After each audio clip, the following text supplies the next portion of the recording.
Hi, welcome everybody. Thanks for coming out.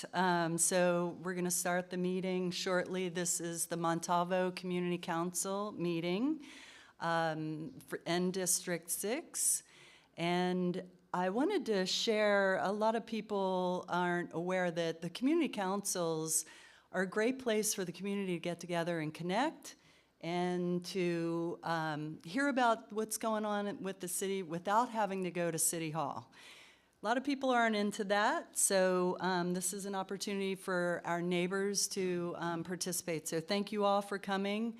We're also streaming live, and maybe folks who are afraid of the rain decided to stay in tonight, and that's fine. So I'm Lisa Gassaway. I'm the new chair for the Montalvo Community Council. Thank you. We have a great agenda. As usual, we start the meeting with Ventura Police Department. Commander Matt Kane is going to give us a crime report for District 6, and he's open to any questions that anybody has. The next will be our main presentation tonight, and that will be Ventura Water Pure. A lot of people have heard about this project, so we wanted to let our community have an opportunity to see what it's all about and also to ask questions, and that's going to be Linda Samansky. Then we have, so Councilman Jim Duran usually participates, but it was his wedding anniversary and he's in Hawaii, so he actually recorded a 10-minute video. We're hoping the technology will work and we can play that video from Jim. And then we have our General Plan Advisory Committee member, Steph Carba here, who's gonna do an update on GPAC and what's happening in 2024 with the GPAC. We had a big year last year with the general plan, so she'll let us know where we're going with that. The next is a project that's a neighborhood improvement project, and it's going to start right here in Montalvo, and it's the Santa Paula Branch Line Rails and Trails. So along the train tracks, there will be bike trails that are going to go all the way out to Saticoy, and that's just getting kicked off. And then we're going to add a public comment section. We've listened to our community, and they asked for an opportunity to speak about anything. So if you're here in the room, then you'll get 90 seconds to talk about whatever concerns you have or questions or ideas. And if you're on live stream, you're not going to be able to talk, but we think you can type something into the chat. We'll test that out this time and perfect it next time if it doesn't work. And then that's it. We should probably be closing right around 8:05 tonight. And so without further ado, let's get started. So Commander Kane? All right, first of all, thanks for having me. I passed around some of the District 6 stuff that, I don't know if it'd be on a slide up there, but you guys have it in front of you. And what this does, it's essentially dots on a map, and I'll kind of dive deep in here, in the 10 minutes to try and explain stuff. But again, I want to reiterate that we used to go off the UCRs, which was the Uniform Crime Reporting, and then we've recently, last 6 months, basically switched to the NIBRS. And what NIBRS does, it's national, and it reports everything. So that's why your numbers look not great at 98 total, because we're reporting drug offenses, we're reporting all larcenies. So if someone commits a crime in a house, but then they do 4 or 5 different things in that house, they all get reported. UCR, there was 8 categories. With NIBRS, there's 22, and they report on arrest data too, which the UCR never did that. So that's kind of what you're looking at. So a little good news. So if we go from back a little bit from November to December, our total numbers for our district were 139. We go from December to January, they were 110. And then our recent numbers were down to 97. So it's come down a little bit. I'll kind of dive into the maybe some of the more ones that kind of grab your attention, like the assault offenses. But when I look on this, I try and look for trends, which not really seeing anything in our district. You know, we do have a big district. We do have a lot of commercial areas. We do report on all of that and realize if someone, you know, steals a car and then commits another crime under NIBRS, you know, that's just continues to get reported. So no trends. I know there's questions on, we did have, we had no catalytic converter thefts, which is good. We had no robberies, which is good. So robbery is like basically a theft, but you involve force or fear. So that's good. Motor vehicle thefts, I'll touch on those because it was consistent with the last couple months, but we are at 7. I will say that under your burglary and breaking and entering, a lot of times we're at 6. A lot of times burglary is thought of, and it is, of someone coming into a house, but in our instance, all of our burglaries in our district in this reporting period were all commercial. So you basically, it's a structure, a shopping center or something like that, and it doesn't necessarily have to be closed. If you enter with the intent, you can also be arrested for burglary, so that's why that gets categorized. So real quick, with the assaults, again, we're at 10, but looking through these, I've got a total of the majority of these being domestic violence, and then also simple battery on a few of them, which are the misdemeanor battery. So again, the numbers are kind of up, but I have no trends and nothing really terrible to report on. And then a few that we did have some, you know, some domestic violences where there was suspect was there and some terrorist threats ones. We did make arrests on those. So that is good. And then one of our assault offenses in our district here was an elder abuse. That's an ongoing investigation at this point, also getting classified as an assault. And realistically, looking at the rest of them, they're all domestics. So although, you know, the number's half of what it was the reporting period prior, it's still, you know, you could see 10 and you could still kind of, you know, see that, oh, well, it's kind of high. Like I said, no robberies. We'll go into anything else that pops out. Had a couple gas thefts. One was down on Transport, and the other one was on a 4200 block of East Main. And those can be frustrating because although it's classified as a petty theft, it causes hundreds of, you know, sometimes thousands of dollars with your gas tank. It has to be replaced and that kind of stuff. So those are frustrating. Besides that, I'll give the locations of the stolen vehicles just to anything pops out. So we had one on Webster, one down on Palma, Alameda and 8th, so kind of right near here. One down on Callens and on Valentine. The last one was on Eastman. So, and then interestingly enough, even though I report on this, you know, we give these talks to the community and stuff, a lot of our thefts that are falling under the larceny offenses, which is the 26 that we had, are all, not all, but a lot of them are unlocked vehicles. People continue to leave their cars unlocked, continue to leave, you know, stuff out that's visible, and it's a crime of opportunity, unfortunately. And, you know, that stuff gets taken. So again, with the dots on the map, I can open it up for any, if anyone has any questions or anything recent that popped up. I have a few minutes left up here. And I will say, again, with the UCR versus the NIBRS, the numbers are what they are. This is what the FBI thought would be the best way to report it, which is essentially reporting everything that happens. The Chief Schindler will be putting out a 23 statistic on the entire city on how we look as far as overall as crime, and you can expect that on our socials. And then the local news usually picks it up as well. So with that, any questions for me? Yes, sir. I see clusters of drug and narcotic offenses along some major thoroughfares. Mm-hmm. I'm presuming those are on foot rather than pulled over. Oh. I mean, it doesn't tell you how. Yeah, a lot of them. And the good news is, so, and thanks for bringing it up. So the narcotic offenses, we don't know about them 99% of the time until there's an arrest. So those relate to arrests. Those are the reportable arrests that we have to, so those are all arrests. But yeah, most of them are usually not in a vehicle. Thank you.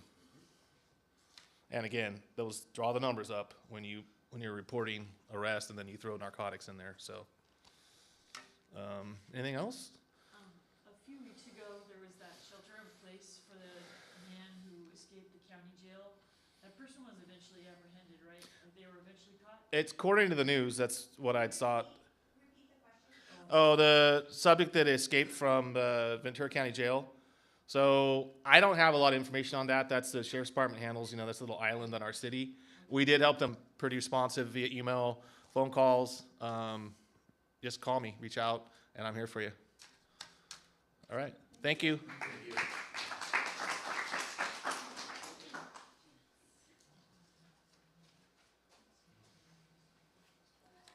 All right, thank you, Commander Kane. So next up is going to be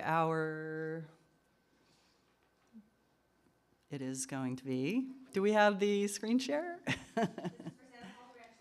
Is it, no, they're not next. I think it's Jim Duran. Yeah, yeah. And, yeah. Are we ready? Can I start? Yes, let's start.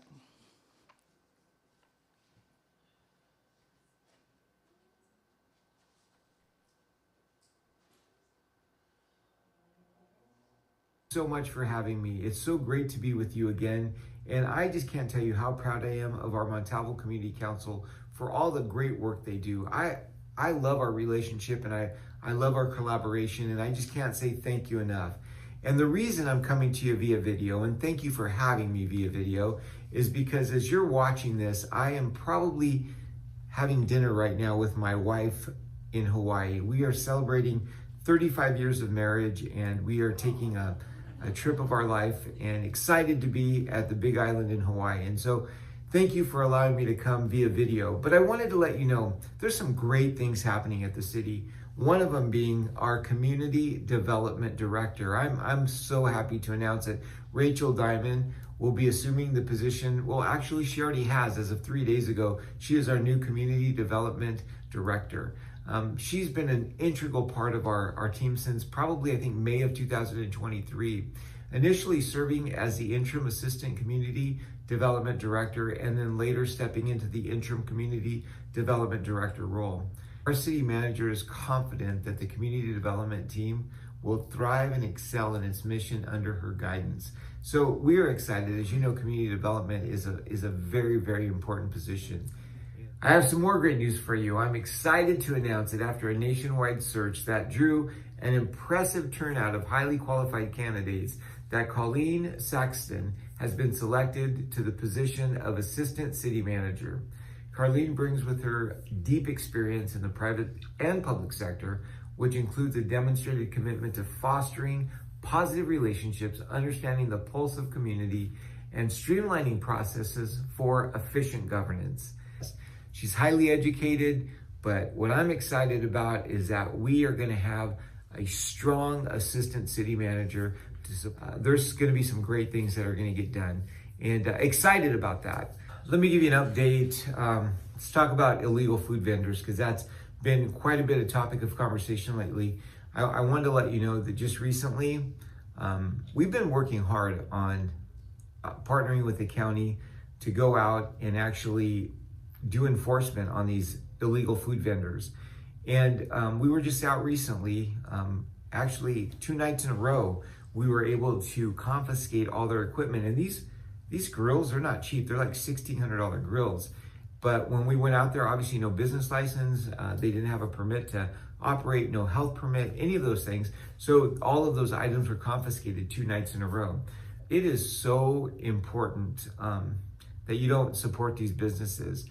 They're illegal, number one. They're unpermitted street vendors, and they can't meet the requirements of the California or county health and safety code because of the conditions in which the food's stored, the way it's prepared, the way it's handled. I mean, these requirements, we need a place to wash our hands. They don't have a place to wash their hands. They don't have a place to clean their utensils. The food they obtain we don't know where it comes from. You get sick, and we can't trace it back to where the problem is. And did you know that the most common bacteria responsible for foodborne diseases include E. coli and Salmonella, which you can get from these food places, from these illegal food vendors? And they cause serious complications, including death. And don't forget about what that does to, what it does to the businesses that are around. I mean, think about this. Number one, they're not paying taxes. They don't have a business license. They don't have a health permit. But the business that they're taking away from our businesses that do everything right, that applied for a permit, that have a health permit, that have a business license, it's totally not fair to them. They work hard at doing the right thing. And so it's not right that these vendors that don't even live in the city of Ventura, they're coming from LA to take our tax dollars with them. So I just want to let you know, we are working hard on that. We have a schedule that's set up all the way through July of when we're going to go out there and do enforcement. So please know that your city as well as your county is at work to resolve this issue. Well, let's talk a little bit about the Johnson Drive off-ramp. I know a lot of you have been concerned about that, and we have for many years. We did send a letter to Caltrans in May. They did get back to us. They did a study. They realized that there's an issue there. So one of the things they're going to do is, and I don't know how exactly they're going to do it, but they're going to put stop signs in certain areas. And I don't know, but they said that they're going to do something to eliminate that situation there.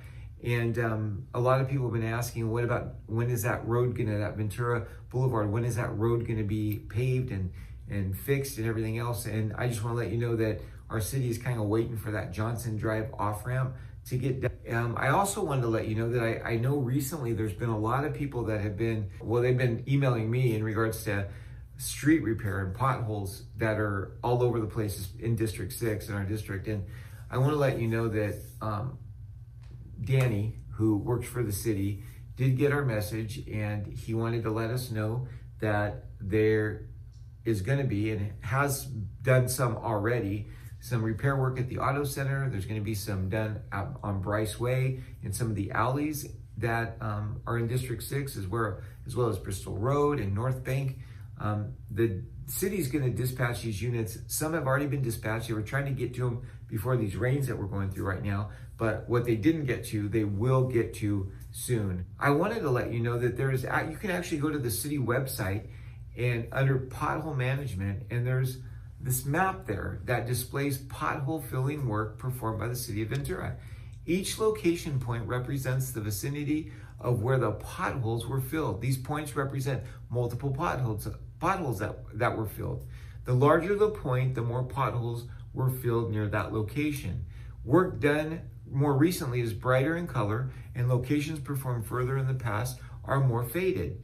And there's a number you can call. It's the pothole number, which is 805-652-4590. Once again, it's 805-652-4590. And the typical response time to the public request is under 72 hours. And this can vary based on obviously the volume of responses. But I want to let you know, our city is trying very hard to communicate with all of us in regards to what's going on in the city, in regards to potholes, street repairs, etc. And lastly, I figured I'd talk a little bit about the foul weather shelter and let you know that the foul weather shelter was activated again this last week. The residents that are staying there, and remember, this is for 65 years and older. We were able to house 24 people in 20 rooms for 4 nights. I can tell you we've activated several times this year already. One time for 7 nights. It was that bad. And this last time for 4 nights. But we've been able to serve over about 1,500 meals to these people that needed a place to stay. And you go, wow, well, what about that? What about all that money? These are churches. These are service organizations. These are individual families that provide these meals. This is not your tax dollars. That's why I say it's a great model. You know, the city does not pay the River Community Church any money at all to have this foul weather shelter, to have intake here. And quite frankly, you know, there are people that don't qualify because they're not 65 years or older, but we give them a warm pack, which has a sleeping bag, a tarp, a blanket, sweatpants, hand warmers, beanies, gloves, snacks, and probably a couple things I can't think of right now, but that bag itself is about a $100 value. And so we've given out 105 of those bags since December 1st, which is over $10,000 of dollars. And you go, oh, well, there's another expense. That's where our tax dollars are going. No, all of that has been donated by this wonderful community.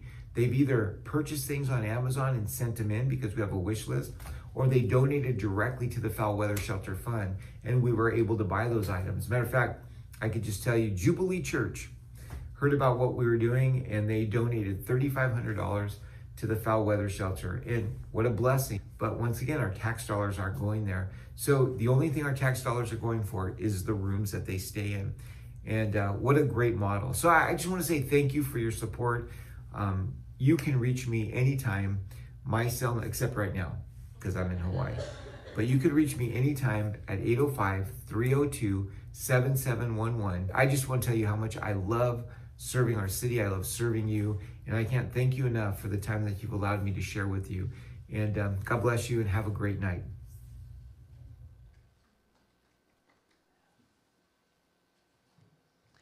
That was great. Very nice of Jim to do that while he was on vacation and to bring us all up to date on those topics.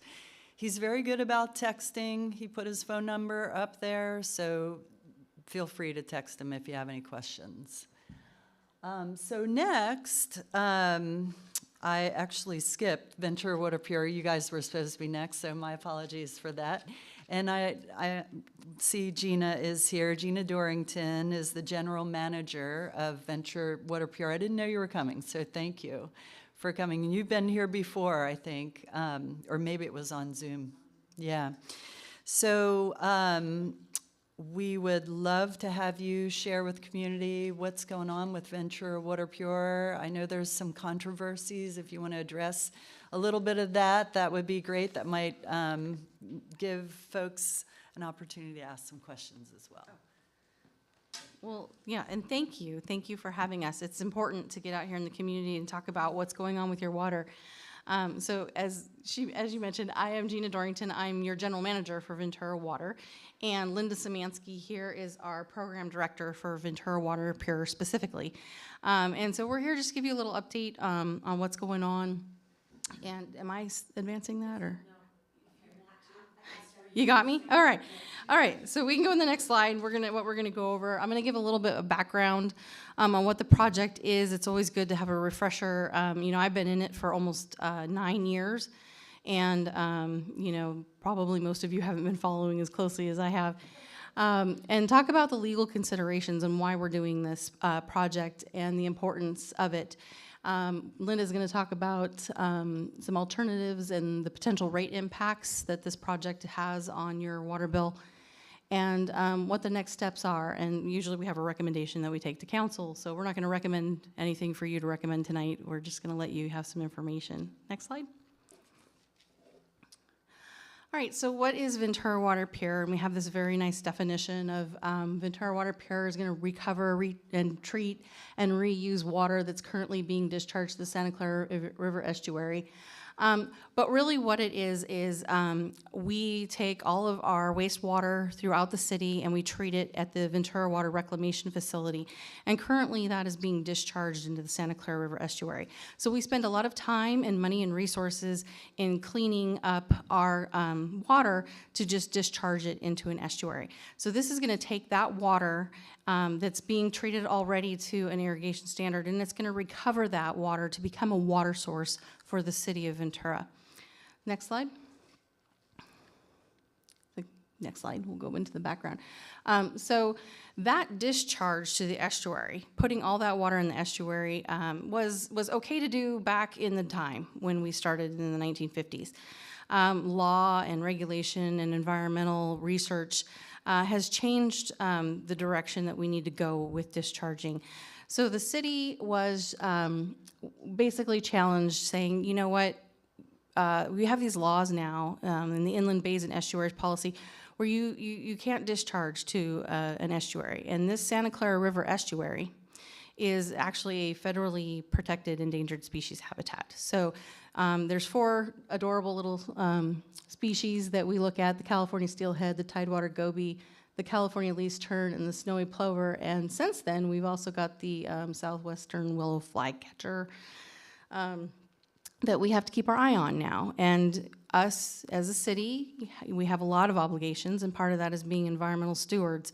So we need to take in consideration what our impacts are to this habitat and to those species. The state kept permitting us to discharge there, but then they were challenged as well and said, hey, you know, you need to stop. We need to stop this. The impacts to the environment have become now a bigger concern than just allowing this discharge. So we entered in a couple back and forth and went into a federal consent decree with the Ventura Coastkeeper and Heal the Bay. And they became our partners in this legal mandate that says we need to get our water out of the estuary. And not only that, but at least half of that water we're gonna get out of the estuary needs to go to some sort of beneficial reuse.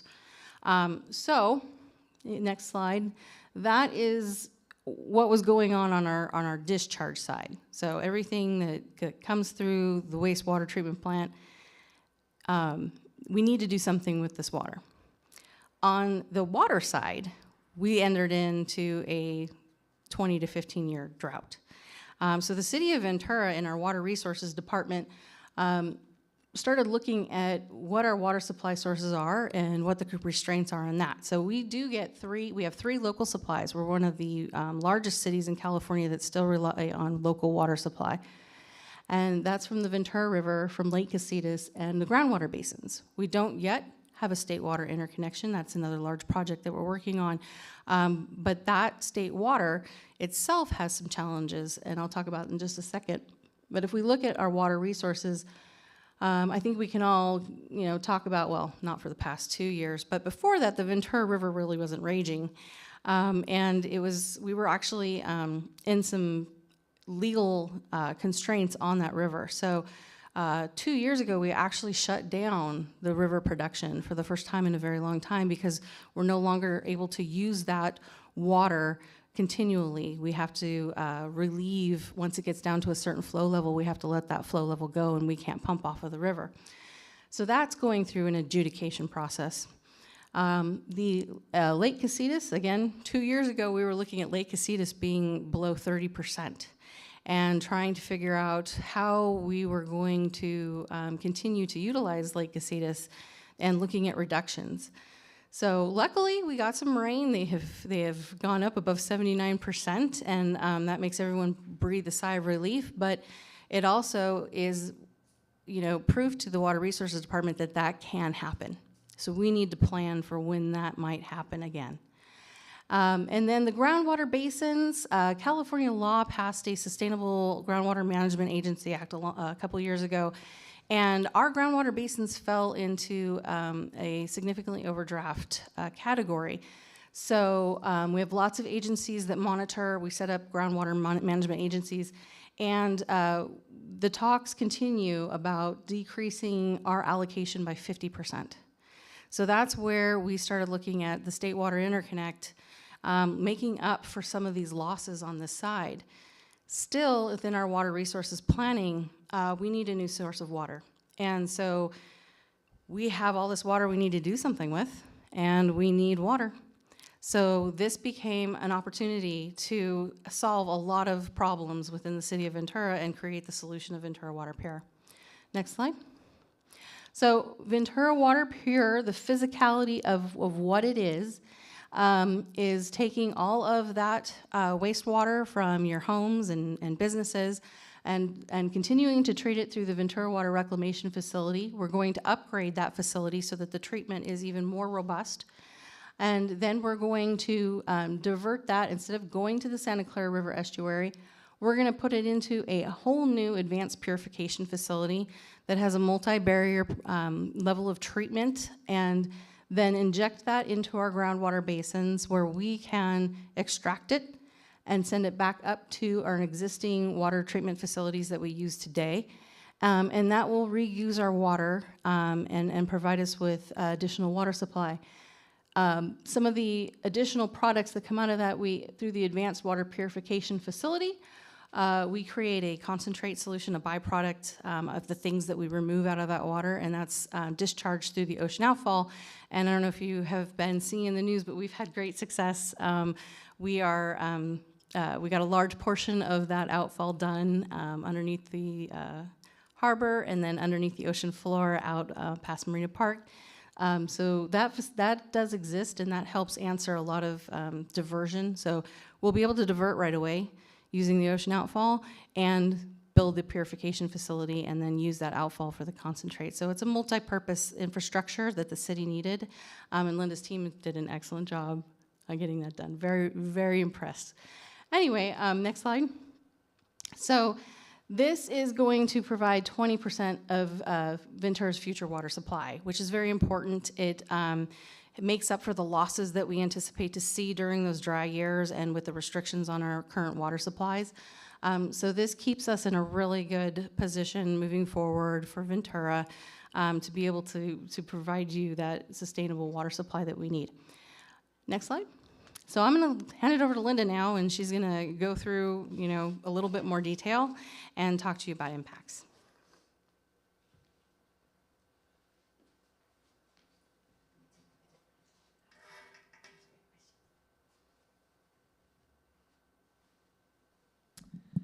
Alrighty, so I'm gonna kind of watch my screen here because it'll be up there, but I can't see it so well. So anyway, next slide. So I'm just going to go real quickly through kind of the four major components of Ventura Water, well, three major components of Ventura Water Pure, and then our major wastewater projects. So Gina mentioned the advanced water purification plant. And so that is where we're going to take the water from our reclamation plant. We're going to treat it even further. We're going to treat it to the drinking water standards. So, basically the same way we treat our water now. From there, we'll take it and we'll inject it into the groundwater. So we have a different project for groundwater. I'll talk about that in just a minute. This plant is going to be built on a piece of property that the city bought. It is down in the harbor area. So we're in the process right now of going through all of our permitting for that piece of property. Because it is in the coastal zone, we do need to make sure that we have all of our permits lined up with the California Coastal Commission. We bought it from the county. It is not actually in the city, so we need to annex it into the city. So all that is happening right now. And our next major milestone for that, we hope to be awarding design soon and starting design. And I have listed on here, it'll be April or May of 2024 for that. Next slide. So the groundwater project. So as I mentioned, we're going to treat that water to drinking water standards. The way the regulations read is we need to put like another barrier in between there for added protection for the public. So that's why we're going to be putting it into the groundwater. We'll actually be able to recover the water that we inject. We have wells at the golf course right now. That's where we do a fair amount of pumping right now for our water supply. So we'll be able to recover that water that we're injecting there. So, we've completed a number of analyses just to make sure that the water that we're putting in is not harmful to the groundwater. We've done a number of studies on that. They all look really good. We are physically looking to site those right now. We believe we identified a property where they would be very beneficial for us to inject. What we want to do is inject in an area so that the flow underneath in the groundwater actually flows to where we're going to pump it out. And so we think we've identified that spot. And we're going to be start doing some design so that we can actually physically test that. So that design that we're going to do so that we can build a well to test that should begin in about May or so. So next slide. So the outfall project that Gina mentioned, we are in the midst of construction on this one. As she mentioned, this is to take the byproduct from our advanced water purification plant and discharge it. So think of it as, if you have reverse osmosis under your sink, you don't recover all of that water. There's a little bit that still goes down the drain.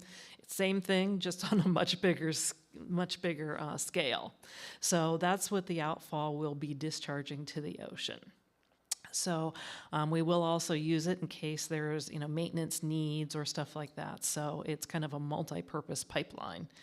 But we are currently in the midst of both of our projects for the pipeline. We've divided it up into two pieces. One is all of the work that's going on kind of offshore. So the pipeline that kind of gets from Marina Park around that area out into the ocean. We're about 50 to 60% complete with that. If you've been over to the Marina Park area, you've seen the large sound wall that people think is a new stadium. So we're doing our work inside of that area. We erected that sound wall just to help mitigate some of the noise for the neighbors as much as we could. We've had two really large milestones with that. We have a new pipe that goes underneath the harbor from the Marina Park kind of over to the south side of the harbor where the Port District Administration offices are and all that. And then we also have a pipe that goes from Marina Park out into the ocean. So those were huge milestones for us. We still have more work to do. We need to connect those two pipes. We have some more pipe we need to lay in the ocean. All of that will go on probably until the end of July, but we will be out of Marina Park, hopefully. With all the rain and everything that's going on, we're seeing some, looking at schedule and keeping our fingers crossed, but by Memorial Day, so that the park will be reopened and restored. So when we're done, it really won't look like we were there. We also have a portion, we're calling it the onshore portion of the pipeline. It basically goes from the Port District area all the way down to our reclamation plant off of Harbor Boulevard. So that is actually now underway also. They've just started work on that. So we haven't made a lot of progress, but they're starting on Anchors Way, kind of down, if you know where the Port District offices are, starting there, and they'll be working their way up. They're going to go down Anchors Way, come up Schooner, and then turn right on Harbor down to our reclamation plant. And that should be done hopefully at the end of July. So next slide. So, and then this is our wastewater project. The Ventura Water Pure team is actually working on this project. It's so integral to Ventura Water Pure, and the timing needs to be such that Ventura Water Pure team has taken on this project also. But this is really an upgrade to our reclamation plant. So, we treat our wastewater there. We're going to do the construction of this project while we are running the wastewater plant. So we're going to be kind of building things in between the things that are already there. So a large challenge, but we did find some structural deficiencies. The plant, is old. I mean, 1960s, 1970s type of time frame. So not surprising. And, as part of our planning documents that we do, we had some folks come and take a look at all of our structures just to, let us know. And they said, you really need within the next 2 to 5 years to go ahead and replace this. So it is also beneficial to Ventura Water Pure. It gives us a cleaner water. So it's a nicer water for the advanced water purification plant to treat. It also eliminates a couple of the things that we were going to be doing with Ventura Water Pure. We needed to do some extra water quality treatment for the water that goes to the estuary or that type of thing. And so we were going to need to build some treatment wetlands, which, accomplish what we needed to do, but they're just not as reliable as having a plant that can actually treat to a certain standard all the time. When you have a wetland and you have rain like this, you tend to get some flow by and you don't necessarily get the treatment that you're looking for. So all this new infrastructure that we're putting there is just really beneficial to the Ventura Water Pier project. So we're currently in design. We're at about 60% for this. We're trying something new. It's called Construction Manager at Risk. It allows us to bring on the contractor early. So we're working with the designer and the contractor. And so we have a better understanding of how this is going to be built, what some of the issues might be, and how we can solve those early. So, this is a different type of method than we usually use, but I think it'll be really beneficial for this project. So, next slide. So, if you've been listening to Water Commission or Council, you'll realize that we have actually seen some increases in the cost of the project. We've talked to Water Commission 3 times, and we've been to Council 2 times to kind of lay out what we're seeing in terms of these cost increases for the various portions of the project. We've been able to update all of our information based on some recent bids that we've received. So it's like if it costs this much now, then we probably should update our number to reflect that. We now have designers on board who are able to take a deeper dive into exactly what needs to get done. When we put our original estimates together, it's very conceptual. And, as we're looking at what needs to be done, particularly for our membrane bioreactor project where we're building within a working plant, there are things that, it's like, ooh, that could be a problem. We need to do this.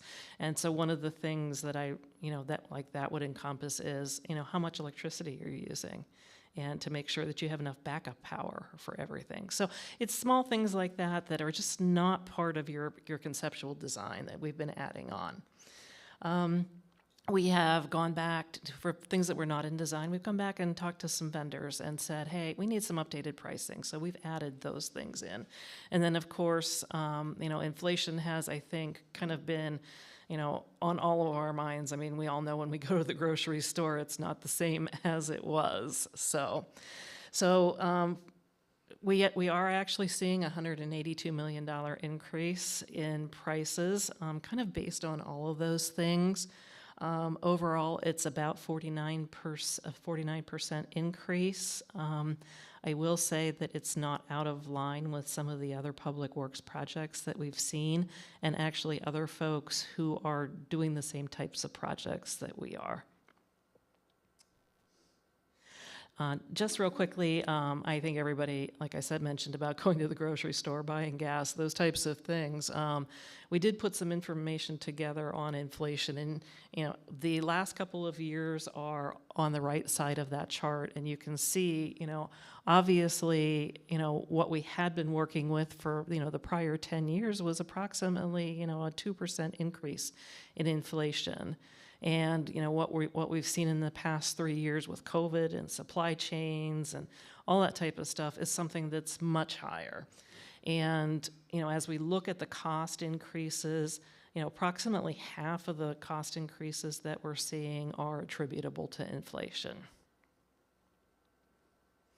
This is my favorite slide because it lists all of the various different components that we will be working with. And again, you can see those spikes kind of on the right-hand side there. And, each of the materials having gone up, some more than others, all things that are part of the construction of our project. So it tells, a really good story about what's happening inflation-wise. So we do have some projected rate increases that we've been looking at. I mean, obviously, when our costs increase, we have to cover those costs somehow. And the way we do that is, through increases to ratepayers. So we did, when we realized that we had these cost increases, start sitting down to take a look at what these impacts were going to be on customers. So this is the water, the projected rate increases for water. And, we have rates in place right now. They were adopted back in 2021. They run through what are the city's fiscal years 2021 through 2026. So there are annual increases that have already been adopted. And then we're starting to look at the next rate cycle to see what we might need to do to cover some of these cost increases. So I've kept 2026 on here. That is the last year of the current rate cycle. That is set. I will say that we will probably go back and take a look at that also. But for right now, those rate increases are in place. And we've tried to look at, if we do these different types of things, what will the rates be? So our previous cost estimates showed that we were going to need some rate increases over what we would if we just carried forward our rates now. We would need to do some increases. With this cost increase that we're seeing for Ventura Water Pure, you can see on the updated cost here that we are showing some slightly higher rate increases above our previous estimates. Same thing on the wastewater side. So they're a little more dramatic on the wastewater side. The MBR project is relatively new to our capital improvement plan. It impacts wastewater rates to a much greater degree and has very little impact on the water rates. So you can see that under our current rate, under the updated costs here, that we are looking at some much higher percentages, kind of in the 27, 28 timeframe, to get us over the hump of when our major costs are going to be hitting. And it's nice to look at percentages, but I think it's much easier to look at what is the impact to my bill. And so we wanted to kind of quantify that for everybody on this slide.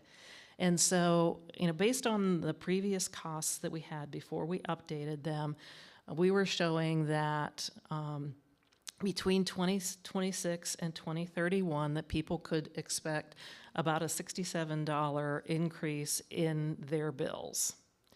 With the updated costs that we have now, that extra $182 million, it's looking more like over that same period from 26 to 31 that prices are going to go up more in the $86 to $87 this is your single family residence. This is kind of what we consider our typical customer.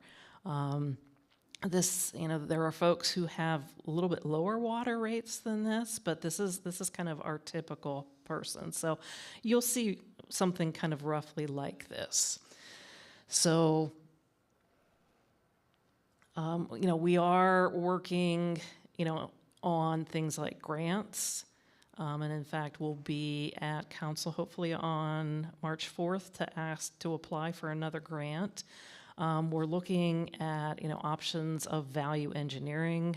What are the things that we need versus the things that would be nice, and making sure that, we're taking those into account. And, we can't afford the Cadillac right now. So, and we understand that. So we are looking at a number of different ways to help reduce some of these costs. So, and, we'll be going to do a major rate check-in, which we do every year with our updated cost, the updated costs for operating the wastewater and water operations, all the other capital improvement projects that we need to do. So we'll be going through a major rate check-in, and we'll have some more definitive information probably around the April-May timeframe. So, okay. Next slide. This is like the bonus. There was some money that was set aside quite a while ago. There used to be a fund for public arts, and there still is for capital improvement projects. But that money was put on moratorium for water and wastewater because it's paid by ratepayers. So instead of collecting money from the ratepayers and having to build that into the cost, there's been a moratorium on contributing to that fund. But, prior to that, there was, a large amount of money, about $1.2 million, that it was designated for a particular project. That particular project did not move forward. And so it's there, and it can only be used for art, and it can only be used by the water and wastewater folks. So, with this new advanced water purification facility that we have, we would like to continue tours and those types of things like we do at our reclamation plant. And we thought, what a great idea to be able to use this public art fund money, towards something to make that advanced plant just a little bit more tangible for people and, to invite people in. So we are working on a kind of a sideline project, trying to get artists to do some art for us. So we have, if you can go to the next slide, we have started we did a request for qualifications for artists. We told them, this is our project, this is how much money we have, and 114 artists said, I want to be part of this project. And so you can see that there were 5 from Ventura, there were 27 from the California area out of all of that. We do have someone who's helping us with the curatorial work of this, a word that I have trouble spelling, but as an engineer, but they're doing a great job for us, working with the Parks and Recreation Department, who do have staff who handle public art. And so they recommended 10 artists out of that, out of those 114 submissions. And then we met with the Art and Culture Commission in November, and we narrowed that down to 4 artists. So next slide. So this is going to be probably a little difficult to see, but this was our rating sheet. And so each of the folks had submitted something from a previous art installation that they had done.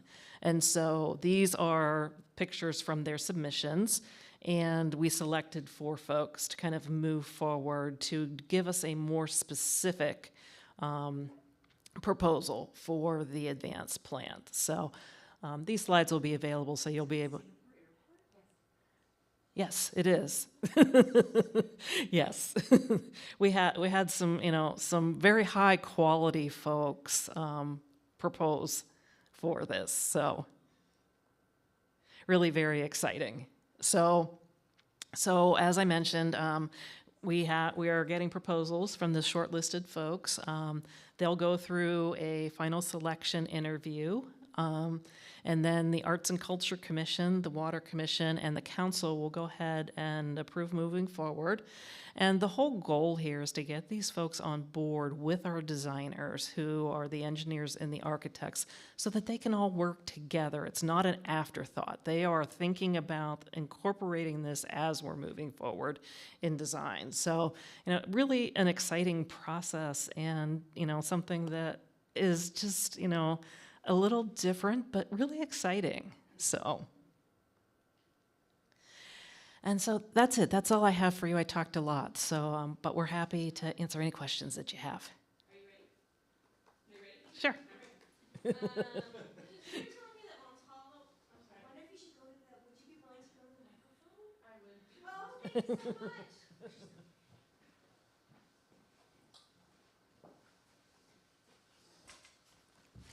I'll be right here. You guys can be right here. Okay. Thank you. Your presentation was fantastic, by the way. I really appreciate the slides. Thank you. So, are you telling me that Montalvo gets their water from Lake Casitas and the Ventura River? So, yes, they can. But do we? Depending on the time of year and what sources we're using and what the demand is, we can move water across the city. And we're working up on Telegraph right now for the interconnect to even make that more efficient. So all of those sources are one water within Ventura. Okay. So nothing from the Santa Clara River? Nothing comes from the Santa Clara River to the drinking water. It's all Ventura River, Lake Casitas, or groundwater. We can't pull off of the Santa Clara River for water supply. Okay. Do we get any water from the Santa Clara River? It's in the form of the groundwater. Okay. So So- like out of our hose? No, So nothing that comes into our house? nothing's directly from the Santa Clara River. It's all underground water basin. Okay.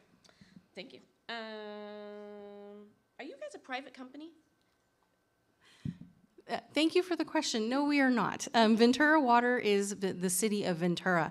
We're Ventura Water because your rates go to our activities and our projects. It's not through the general fund at all. So it's an enterprise fund, and that's the one designation between it. We brand. You get our bill with the logo, but we are the city of Ventura. My boss is the city manager. Okay. Good. Thank you very much. I don't know if we can do this. Could you go back to the map of all of, let's see, there were circles that like showed where the water's coming from, and then as it comes around back. There, oh, Okay. right there. Okay. It's So rough. is that Olivas?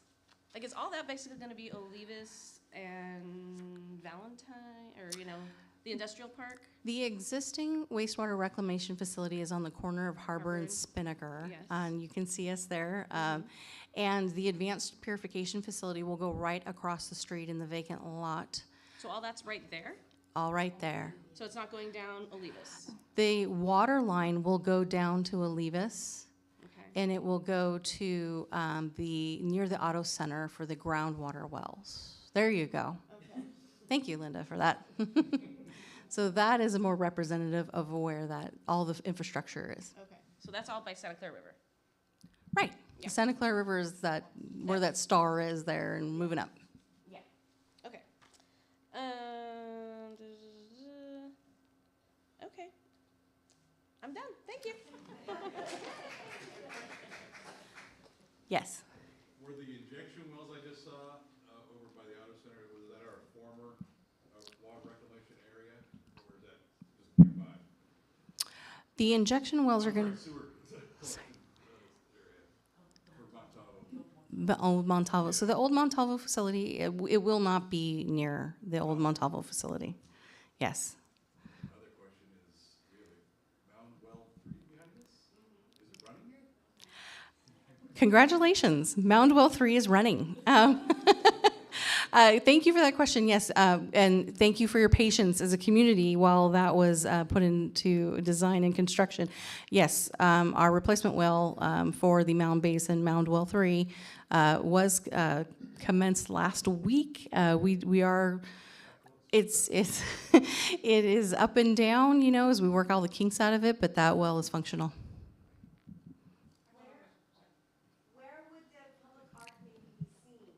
Where would the public art be seen? So the public art would, Linda, you can correct me, but the public art would be seen incorporated into the new advanced purification facility on the corner of Harbor and Olivas and Spinnaker.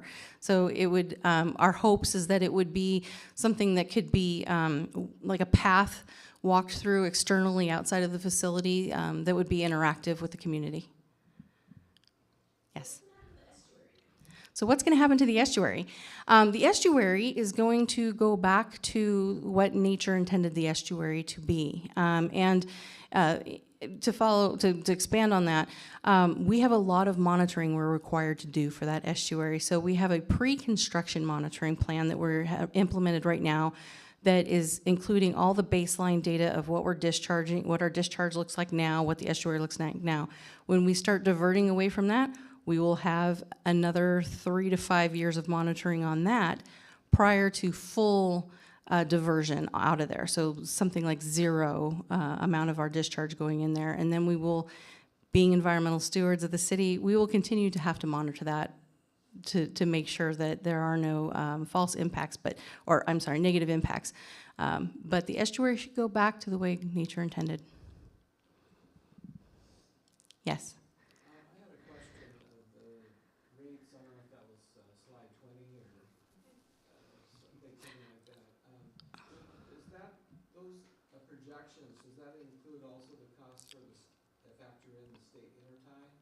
So the question was, did these projected costs include other projects such as the State Water Interconnect? And these are simply the impacts to the increases we've seen on Ventura Water Pier. So we do anticipate this to be even more when we take a look at the other projects that we're doing, just the traditional cost of O&M. So that's what's in the rate study, the 5-year rate study that we do, and Linda alluded to, we may have to go back and commence that earlier. Let me just make one small clarification there. We do have that project in here.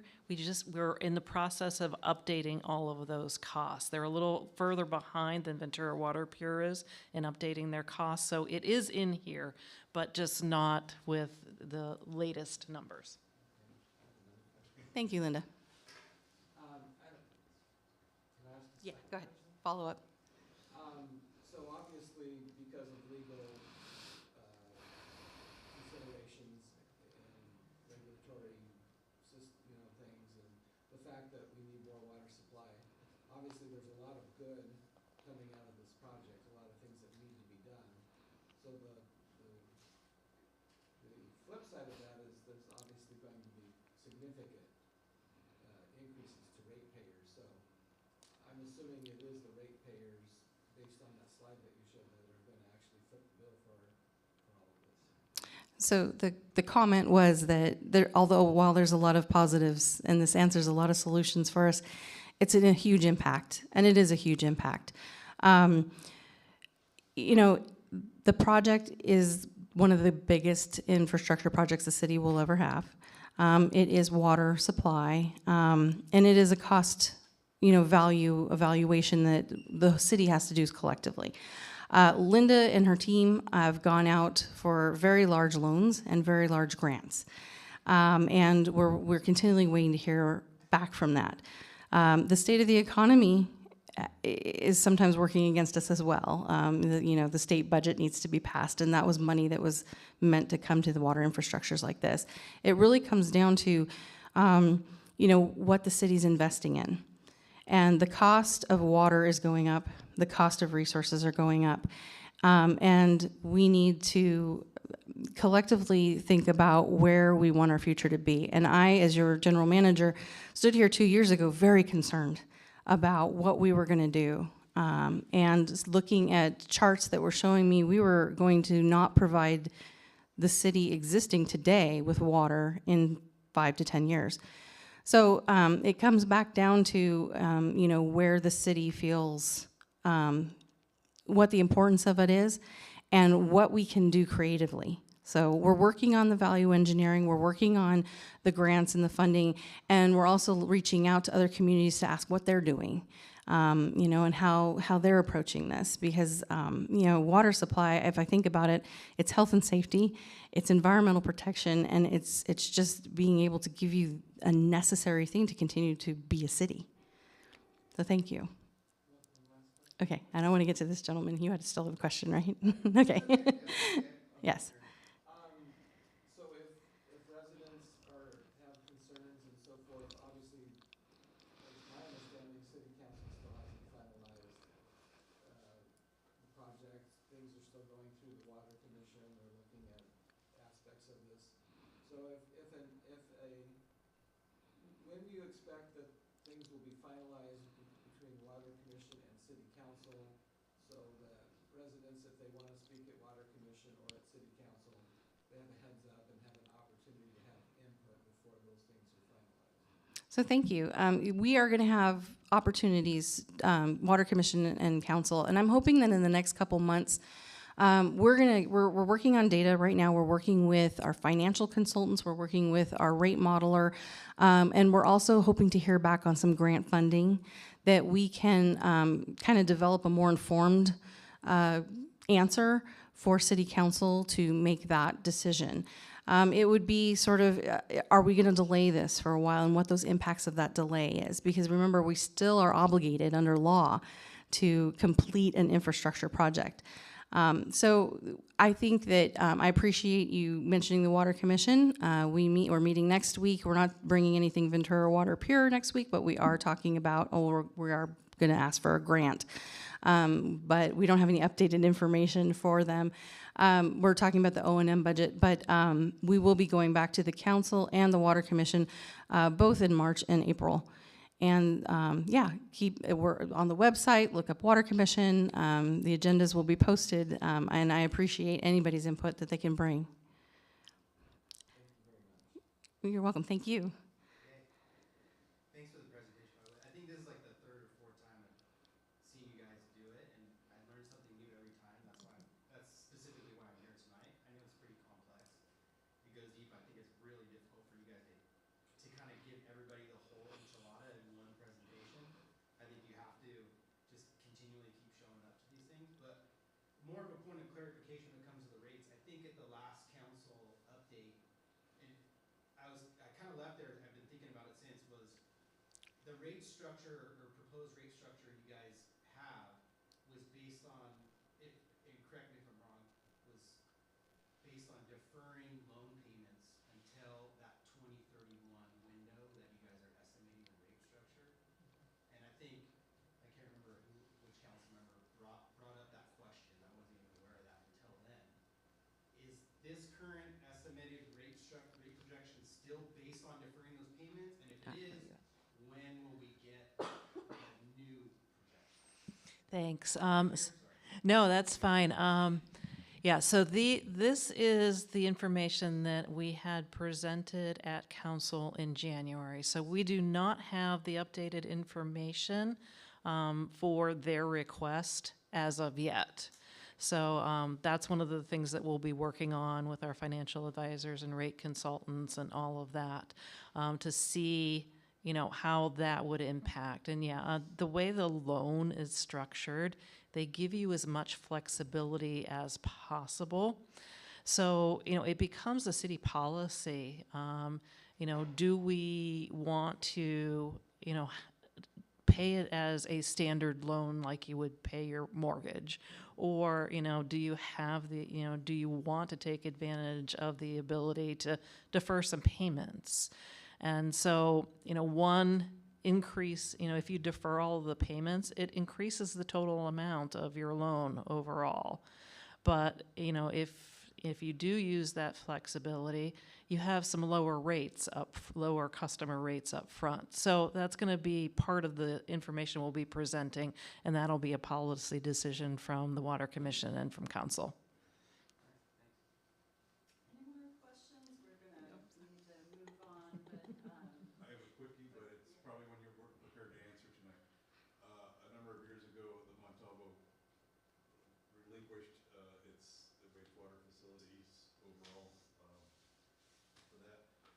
We were told that some of the rate increases and the benefits of that would be replacement of our infrastructure, about 700 homes plus or minus, of old brick and mortar manholes and basically sewage infrastructure. Do we have any kind of timeline on when that? So the city did replace a small portion of the manholes. So the question was, when Montalvo was taken over fully, the system by the city of Ventura, the manholes are now being inspected by our collection system workers on a case-by-case basis. And so that capital project was deferred, and it's just taken into operations. So the Montalvo money went into the operations budget as well. So that's there to replace as needed, but it was going to be difficult to try to attack all of that at once. And when we went out and looked at it, we thought, well, the manholes, some of them aren't in terrible condition. So we'll do that on a case-by-case basis with our collection system crew. I assume there's been no word on the Bureau of Reclamation Water Smart grant? So there was a question on whether we've had word on our grant, and the government is working as fast as we can. Yeah, so we haven't had word yet. So thank you, everyone. I appreciate your questions, and keep an eye out for more information.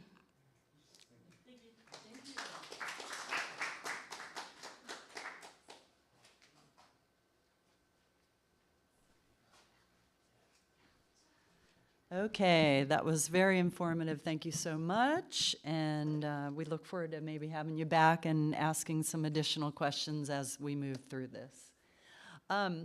Okay, so I want to take a quick break to have Calvin Peterson, who's our Ventura Unified School District trustee, just give maybe about a 2-minute update. He is always invited to these meetings and usually can't attend because there's a conflict with the school board meeting, so he happened to show up. So why don't you just quickly give us an update? Well, first of all, thank you for having me. I'm the Vice President of Ventura Unified School District. My cards are right here. We just had a leadership change, so it's not up. Oh. There we go. Okay. So my name is Calvin Peterson. I'm the Vice President of Ventura Unified School District. I have some cards right there with my email address and contact information. So I wanted to stop by because I always want to come to this meeting because I really appreciate people that donate their time to get information about their city. And you're the people I want to share information with, but our meetings are always the same time as your meeting. So we got out early today, so I decided I'd pop by over here. And we had a bond meeting today.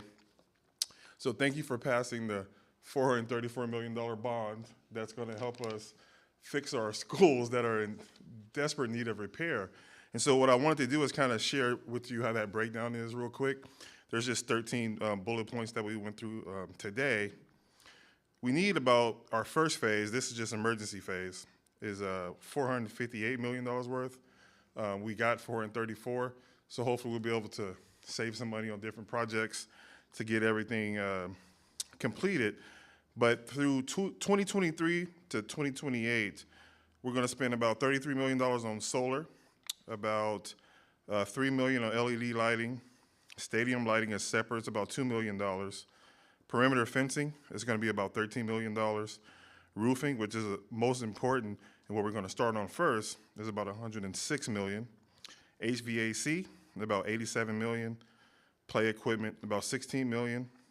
Athletic stadiums and pools, about $61 million. Electric and fire alarm, about $27 million. Technology, $22 million. Plumbing and modernization, about $63 million. Campus security, about $5 million. And just general site improvements, about $15 million. So we have 27 schools, about 14,000 students. So that bond is really going to go to help kids in education because you can't really study if you're hot, and you can't really study if rain's dripping on your head when you're trying to read on a book. Is there any general questions I can ask or anything of interest? Is there any specific schools in this district that are going to receive a lot of that funding? Well, is it just kind of widespread? this one is kind of widespread. We just introduced this document right here. We just introduced as a public document, which actually breaks down on the pages on what schools will actually get what in a timeline. Okay. So you can actually see which ones, yeah. Mr. Peterson, I do know Montalvo School is working on a new playground right now. Yes. If we just hit the microphone. Montalvo School is currently working on a new playground because, you know, if you've been over there, it needs to be updated. They might not be as tough as we were as kids, where we're sliding on metal slides and getting cut up. We want to be a little more safe than the way we had it. Okay, yes, sir. Various community councils within the city of Ventura, there are 6 of them, and they meet as a group. 3 representatives from each community council meet every 2 months, bi-monthly. And one of the topics that they brought up to the city council for goal setting, and I don't know what came of it at the city council and if they made it a priority, but the idea was that right now a lot of schools are just locked up all the time on weekends, and when we were growing up, you would be able to walk up to your neighborhood school and be able to play basketball, use the field, and so forth. Has that idea been, and the Midtown Community Council has been taking an active role in kind of promoting the idea and broaching the idea with the school district. Are you aware of any efforts like that? Yes, I am, and that conversation is well over 2 minutes, but I'll give you a kind of a brief summary. It sounds simple, but it's not. So the question was about opening up the schools for public use, like on the weekends and after hours. And with my time, I won't be able to explain the reason why or the reason why not, but I'll give you a brief summary of someone has to be there to make sure the schools are ready for the kids Monday morning. So if we open it up on the weekends, we have to find in our budget to have someone scan the campus, clean it up, and get it ready, which we will know we're about $18 billion short on funding general public education. So we're a net zero budget. So every dollar we take out is something that our kids don't get. So it's a little more complicated than that, but that's what it really boils down to. We're not opposed to it. We just can't afford it sometimes. We got to make sure that we have some type of community involvement from the city as well to help us get that done. Thank you so much. All right, that was a treat, a lucky surprise that Calvin showed up. So the next topic is the GPAC, General Plan Advisory Committee, and I think we have some slides for you, and Steph Carba is going to talk about this. Hey everyone, I'm Carba. I had surgery on my nose last Monday, so I sound very congested and sniffly, but I'm not sick. Just want to specify. I shook your hand earlier. I don't want you to feel like, God. Okay, so I usually include this slide. I'm one of the 20-some members on the General Plan Advisory Committee, GPAC, Government Loves Acronyms. The general plan is a very important policy document that kind of, in a very 200-300 pages, writes down the vision for the city of Ventura over the next 20-25 years. And we started in February 2021 and still going strong. Next slide, please. So this slide is a bit old, but right now we're we're over halfway there technically, but we're kind of in policy development and also, so we're kind of in blue-red right now. So we're starting to have, in January, we just started up again after a little bit of a holiday break. And so we're starting to discuss the policy solutions for a range of topics. The general plan has a dozen different topics that it encompasses. And then sometime at the end of this year, we should have the first draft of the plan and the document itself. Next, please. Okay, so one of the main components of the general plan is the land use designations of areas around the city. There's a good dozen areas of discussion, but for the sake of tonight and for the Montalvo Community Council, I condensed it to the 3 that are specific to our district, which is Arundel, this area, Johnson, and Victoria. So this is the before. This is what it used to look like, and then I'll show you kind of the after, what City Council, what the General Plan Advisory Committee and what the City Council kind of approved. So if you go back, so one of the main areas I want you to look is that green swap or kind of section of land, which is the McGrath property. Then the purple kind of in the top right, if you, orienting yourself on the north end, we have the 101. This is kind of the industrial area.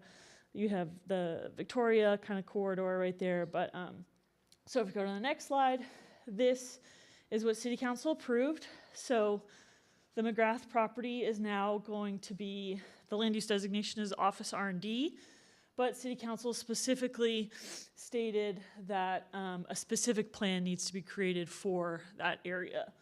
And then there were some changes in the north end on designated more commercial, and otherwise it's pretty much the same.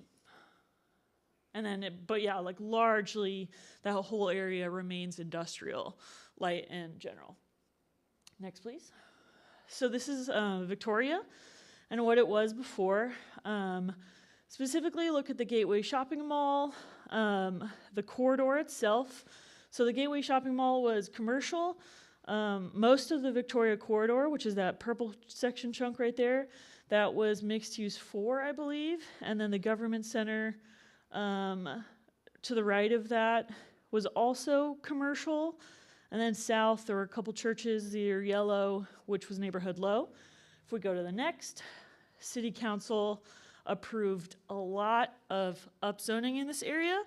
The Gateway Shopping Mall area is now a neighborhood center, which allows for, has a really interesting land use designation definition, but now kind of allows a mix of, it's kind of like a neighborhood core, where it can be a mix of like retail, neighborhood specific areas, but also some residential.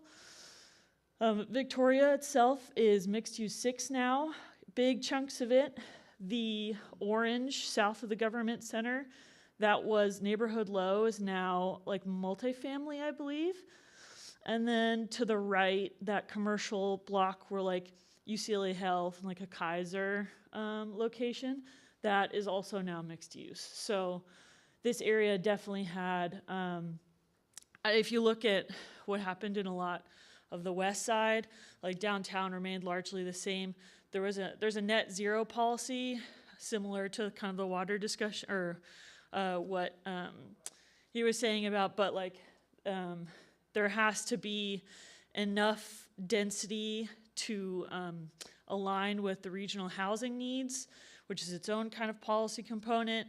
And so if there's areas in the part of the city that downzone, you have to have upzoning in other parts of the city. And fortunately, our area took a lot of the upzoning. Next slide, please. So this is Johnson then. This was an extensive discussion, and our community council did a really good job of coming out and giving more feedback and opinions on this. But what you should look at here is the Johnson Corridor itself. It was originally mixed use too, and actually this was before City Council even did a Johnson overlay. So they did their own overlay, and then the general plan kind of City Council added on top of that. And then the Metrolink station is right there in that triangle. So it was industrial, and then there's a lot of commercial kind of to the northwest of that as well.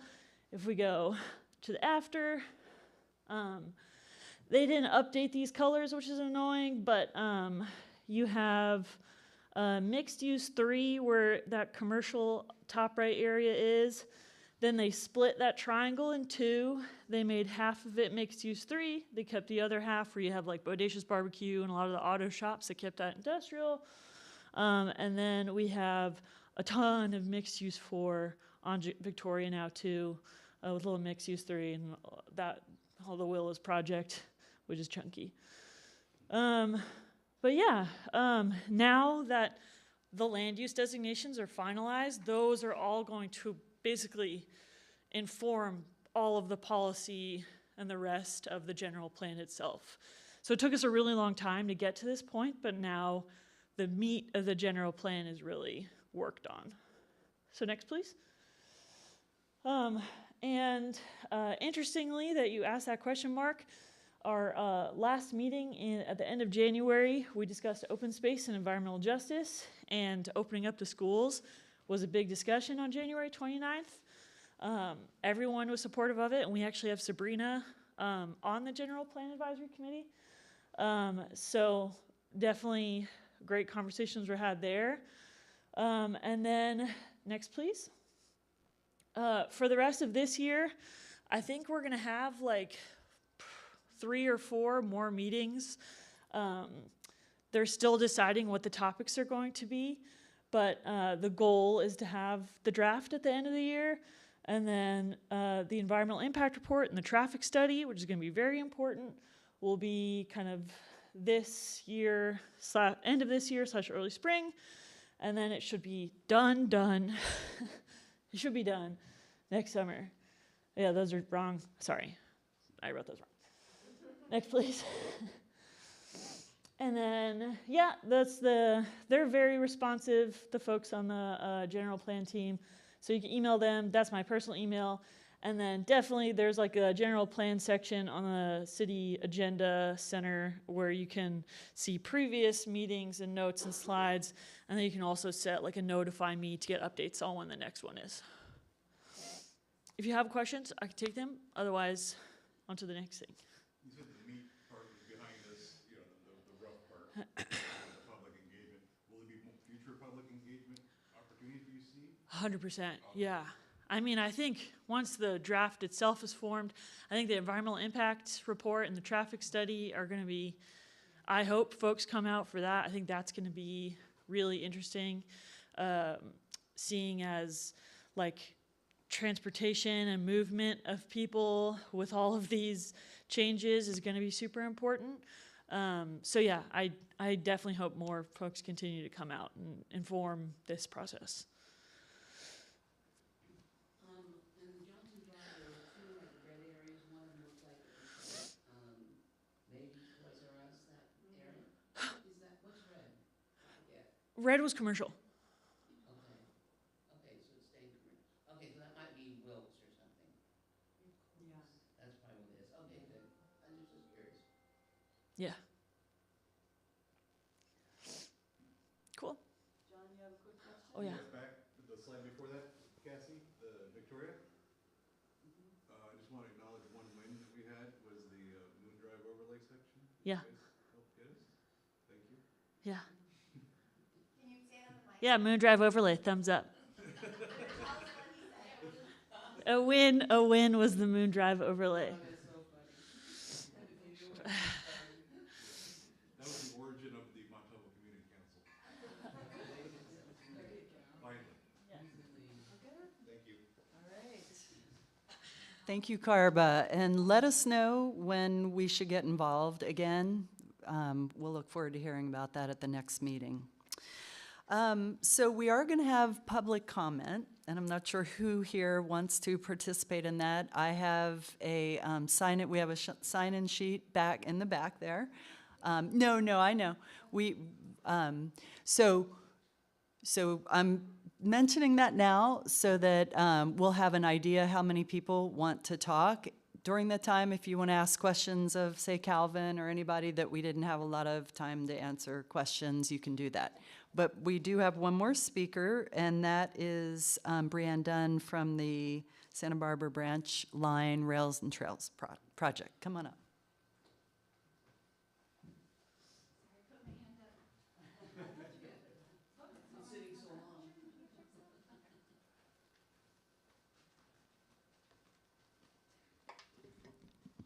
Right. We have a little presentation, so I probably could talk for a half an hour per usual, but I know that we're running a little late on time, so I'm going to move through some of this information quickly. The reason why we're here tonight is to invite you to our first public meeting, which will be in late April, but I think the next Montalvo quarterly meeting isn't until after that. So we wanted to get in. We don't have everything solidified yet. We don't have a specific date or anything like that, but we are hoping to have the first all-community meeting in Montalvo. So I'll be sharing that information, and so everybody can get that going. So I'll let them bring up the presentation. So I can introduce myself. My name is Brianne Dunn. I work for Pacific Coast Land Design here in Ventura. We are landscape architects, and we've worked on a lot of public parks with the city of Ventura, and we are also doing all the playgrounds right now for Ventura Unified School District. So we're engaged on every single elementary school campus right now in the city. And for me, I'm from Ventura and actually went to Montalvo Elementary. And so it's really fun to be working on this project that's going to originate literally like a block from here. So I was really excited to be here at this location tonight. This is Alejandra. I'll let Alejandra say hello. Everybody's so tall. Hi, everybody. My name's Alejandra, and I work for the Communications Department with the City of Ventura. We will be working with PCLD very closely on this project, on everything communications and execution of the whole project. So I'll let you take it over. Yeah, and I'll add, we are leading outreach for the project, and we're also landscape architects on the project, so we're kind of double dipping in that way. I'm gonna try to get it a little higher. Okay, so I'm gonna tell you a little bit about the project, and then I wanna talk specifically about how the project is going to impact Montalvo and the things that we're gonna be looking for feedback on, and then tell you a little bit about the outreach process. So the trail will originate here in Montalvo and go all the way to Saticoy. The trailhead will be at the Metrolink station, and the trailhead at the terminus of the trail is slated to be at the Saticoy Depot. So it's about 4 miles of Class 1 bike trail, and what that means is it is dedicated multimodal transportation, so no cars, no motorized vehicles, PEDs and bikes only.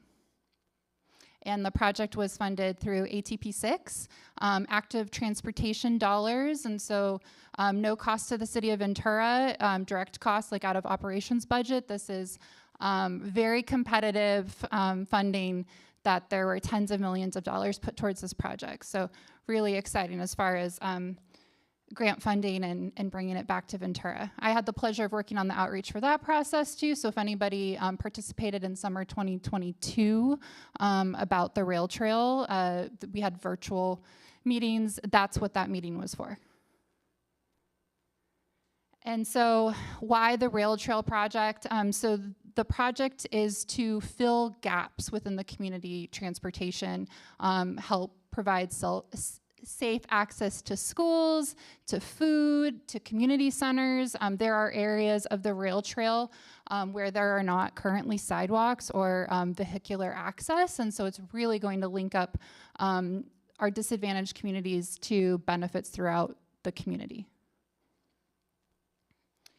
And so you hear, so this is the City of Ventura, Santa Paula Branch Line, Rails with Trails project. And so you hear Santa Paula Branch Line, and you're like, wait, this isn't Santa Paula. The Santa Paula Branch Line is, it originates all the way out at the edge of unincorporated, like past Piru area, so right at the edge of Santa Clarita, and goes all the way here to the Metrolink station.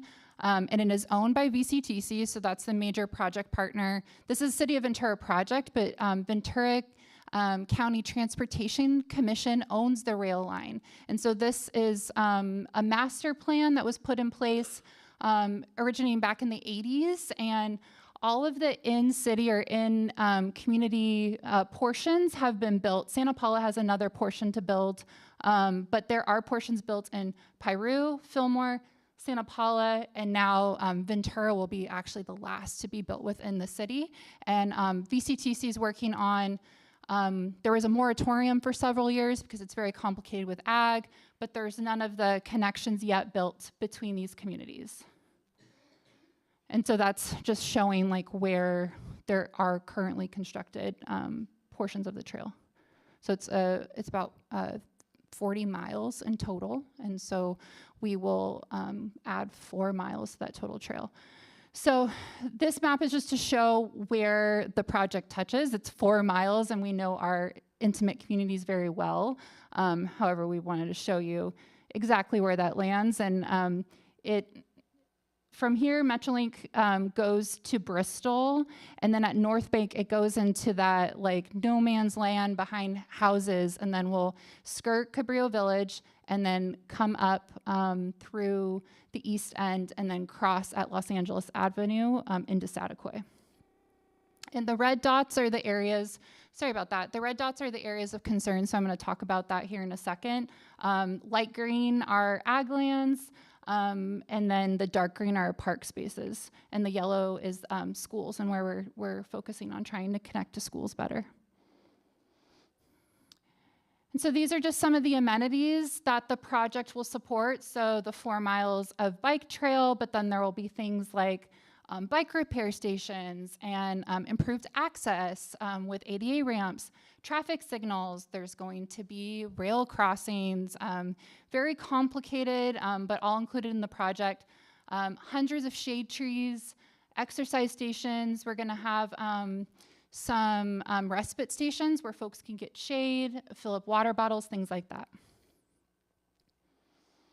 And so these are the Montalvo area critical pieces that we will come to your feedback for. And I just wanted to get you guys to get the wheels turning and start thinking about how you might approach these solutions. And so the first one's going to be the trailhead here at Metrolink Station.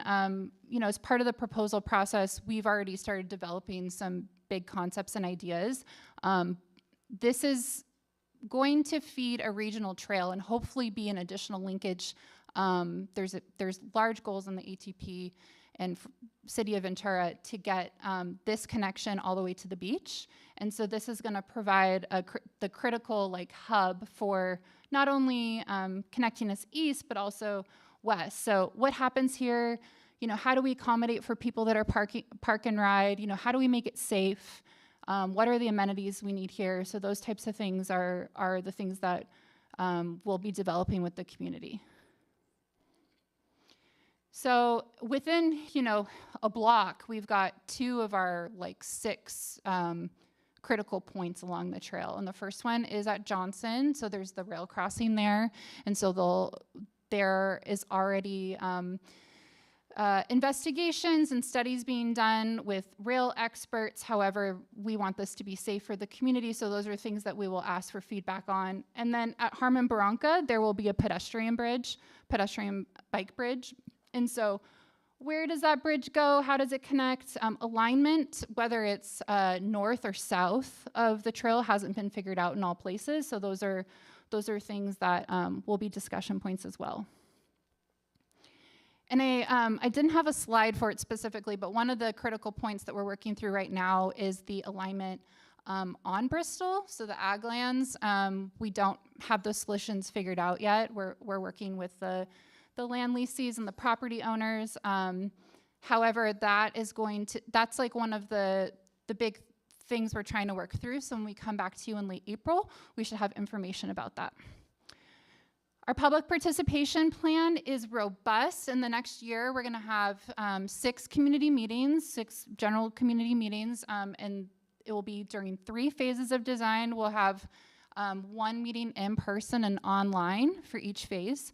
So, you know, if you prefer to attend online, we'll have duplicate activities so everybody can have their say. Also surveys after phase 1 and phase 2. So we'll help circulate that information. We're also doing special community stakeholder meetings. So we have requested 1 to 2 representatives from Montalvo Community Council. Sounds like you'll be joining us. You've raised your hand? Yes? Okay, cool. So if there's anyone else that's interested, perhaps reach out to Lisa, but we are reaching out to all of our community benefit organizations so we can get special feedback and make sure that that is really carefully listened to, incorporated into the projects. So these are the public outreach areas. I mentioned that we're gonna go to the 3 major community areas. So that is here in Montalvo. We're gonna have a Montalvo meeting. We're also going to do a meeting on the East End, and then the 3rd meeting, phase 3, maybe it's not the order. We haven't officially decided, but Saticoy has a municipal advisory council, and of course the public will be invited to all those, but we just wanted to make it accessible for as many people as possible. And so the special stakeholder meetings is a little bit out of order, but those are some of the community benefit organizations which will be a part of those, and then there's separate meetings that are ongoing with ag to work out those complexities. So I think I already mentioned all this. The city will be putting up a project website which will have updates, and you'll be able to be directly linked to any meeting results or presentations. They're excited about the trail. So we're working on getting that up for you as well. And yeah, so the first community meeting is tentatively planned for late April. We'll make sure that information gets out to you. Just to cross our T's and dot our I's, we have a sign-up sheet at the back of the room. So if you'd like to get direct public noticing from the City of Ventura, please include your name and your email address, and we will keep in touch. Does anyone have any questions? I know we're running kind of late. Yes? I'm supporting the City of Ventura's transportation department. I'm from Pacific Coast Land Design. We're a local landscape architecture firm. We've done, that's correct, yes. We've worked with the city a lot. I've done a lot of outreach efforts with the city in the past couple years. We were the designers behind Arroyo Verde, Kellogg Park, now working with the school district. So we're very active in the community, and we all live and work and play here. So there's a lot of investment as we'll be using these spaces too. Any other questions? Okay, cool. Thank you for having me. Yes. And I also have some business cards back there too if anybody wants to follow up with questions. All right, thank you. So no one signed up for public comment. Matt wants to? Oh.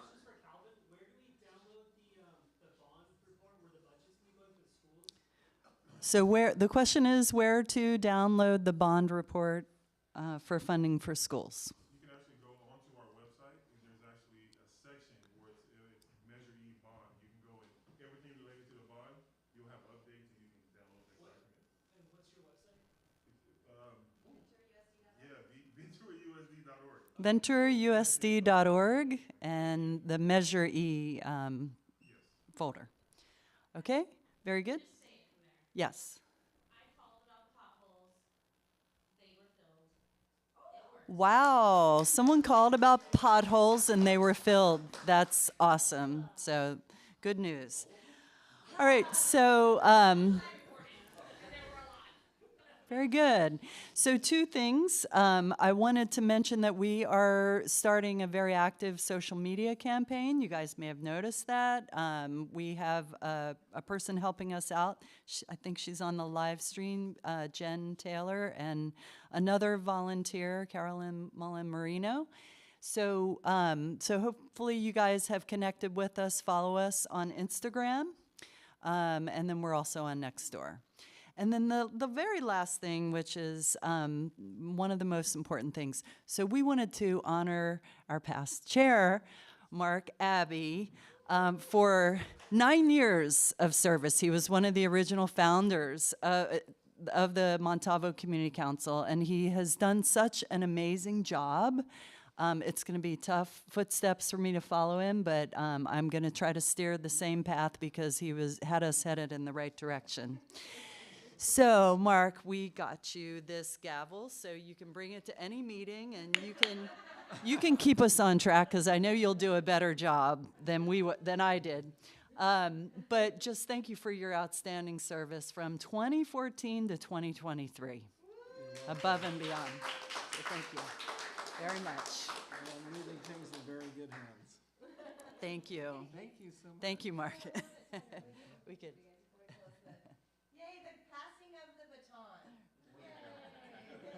Thank you very much. All right, thank you. All right, this meeting is adjourned.